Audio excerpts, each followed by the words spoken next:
تا حالا فکر کردین چی میشد اگه دو تا از بزرگترین و تأثیرگذارترین آدمای تاریخ که دنیا رو از دو مسیر کاملا متفاوت تغییر دادن یه روزی با هم روبرو میشدن؟ خب نکته اینجاست که این دو نفر هیچ وقت همدیگه رو ندیدن، ولی ما میخوایم توی این برنامه ببینیم که اگه این اتفاق میافتاد چه چیزایی ممکن بود بینشون رد و بدل بشه. سوال اصلی ما همینه. اصلا کل ماجرا همینه. چی میشد اگه ماهاتما گاندی که نماد صلح و آرامشه با ناپلئون بناپارت که استاد جنگ و قدرته روبروی هم میشستن و درباره دنیا و روش تغییر دادنش با هم حرف میزدن؟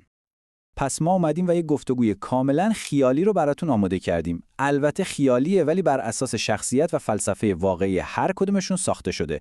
این در واقع جورای برخورد دو تا دیدگاه کاملا متفاوته به این که اصلا تغییر یعنی چی. خب بیایید با هم این صحنه رو تصور کنیم. یه طرف مردی رو داریم که باور داره دنیا با عشق و محبت تغییر میکنه و طرف دیگه فرماندهی که دنیا رو با شمشیرش عوض کرد. دو غول با دو تا ابزار کاملا متفاوت. یعنی تضاد از همین اول کار کاملا روشنه. یه طرف گاندی رو داریم با روش صلح و عشق، طرف دیگه هم ناپلئون با شمشیر و خب البته اون کلاه خیلی بزرگ و معروفش رو هم نباید فراموش کنیم. تصور کنین گاندی بحث رو شروع میکنه، خیلی آروم و با همون لبخند همیشگیش و باور اصلیش رو میگه. من باور دارم که جهان با آرامش و عشق تغییر میکنه. یه جمله به ظاهر ساده ولی خب پشتش یه دنیای قدرتمنده. و حالا نوبت ناپلئونه با همون شخصیت عملگرا و یه خورده هم طعنه‌آمیزش سریع جواب میده. خب من که با شمشیر تغییرش دادم. اگه شمشیرم نبود شاید با همین کلاه بزرگم همه رو راضی میکردم. همین یه جمله عمق تفاوت نگاه این دو نفر رو بهمون نشون میده. و گاندی هم کم نمیاره، با یه هوشمندی خاصی جواب میده. کلاهت اونقدر بزرگه که میتونه برای یه روستا سایه درست کنه. همین تیکه‌های کوتاه و بامزه خیلی خوب شخصیت هر دو نفر رو برامون روشن میکنه، نه؟ خب حالا از این شوخی‌ها که بگذریم بیاید یکم عمیق‌تر بشیم. فلسفه گاندی واقعاً چیه؟ منظور از قدرت صلح از دیدگاه اون چیه؟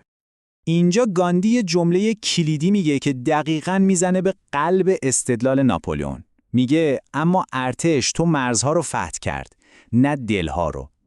این جمله تفاوت بین زور و نفوذ واقعی رو به بهترین شکل ممکن نشون میده.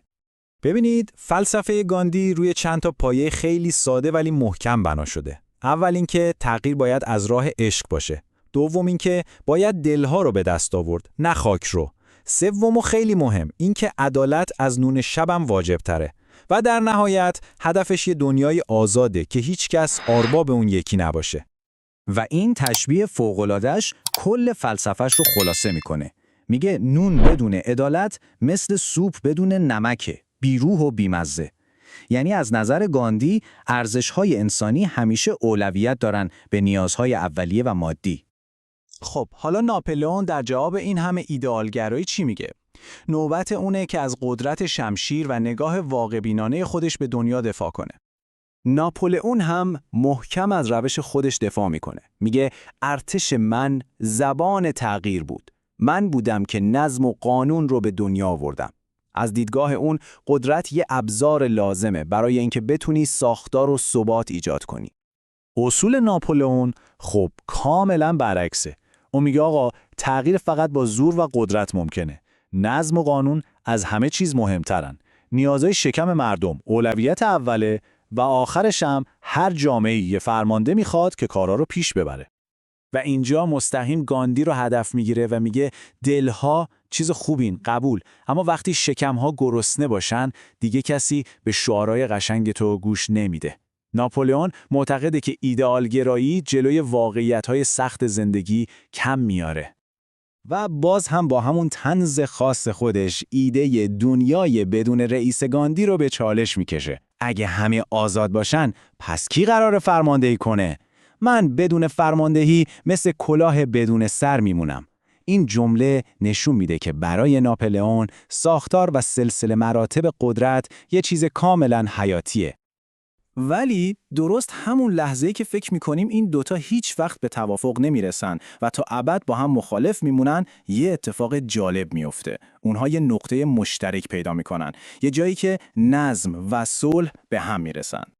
این گاندیه که با یه ذهن باز قدم اولو برمی‌داره و میگه شاید اگه آرامش من با نظم تو ترکیب بشه بتونیم یه آینده جدید بسازیم. اون میفهمی که صلح تنها بدون یه ساختار درست ممکنه به هرج و مرج ختم بشه.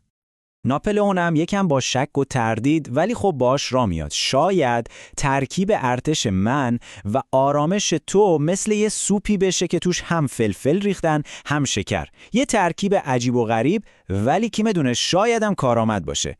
و اینجا انگار به یه فرمول جدید و جادویی میرسیم. قدم اول، صلح، همون دیدگاه گاندی. قدم دوم، نظم، یعنی همون ساختاری که ناپلئون بهش اعتقاد داره.